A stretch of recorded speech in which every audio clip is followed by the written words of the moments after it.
આપણામાંથી ઘણા લોકોએ લોકોને એવું કહેતા જોયા છે કે અમે મહેનત તો કરીએ છીએ, પણ શું કરીએ, અમને એટલું રિટર્ન નથી મળતું કે પછી ભાગ્ય જ અમારો સાથ નથી આપતું, યોગ્ય પુરુષાર્થ હોવા છતાં પણ. અને ઘણીવાર એવા લોકો પણ દેખાય છે જે બહુ પ્રયત્ન કર્યા પછી પણ તે નથી મેળવી શકતા જે બીજા લોકો ઓછી મહેનતમાં જ પામી લે છે. આવા લોકો માટે આપણા શાસ્ત્રો ઘણા બધા ઉપાયો બતાવે છે. રજૂ છે તેમાંથી જ એક સરળ પ્રયોગ. આવનારી 8 ડિસેમ્બર રવિપુષ્ય યોગના દિવસે વડનું પાન લો, તેના પર હળદરથી સ્વસ્તિક બનાવો અને તેને ઘરની કોઈ સુરક્ષિત જગ્યા પર મૂકી દો. આ તે પ્રયોગ છે જે દુર્ભાગ્યને સૌભાગ્યમાં બદલી શકે છે. પરંતુ આ કામ 8 ડિસેમ્બર સવારે 4:11 થી એ જ દિવસના સૂર્યોદય સુધી કરવાનું રહેશે.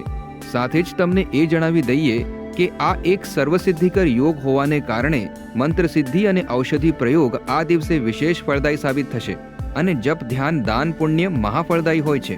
તો જે લોકો પોતાની હાલની ખરાબ સ્થિતિ માટે ફક્ત ભાગ્યને કોસતા રહે છે, તેમને આ વિડીયો જરૂર શેર કરો. હરિઓમ.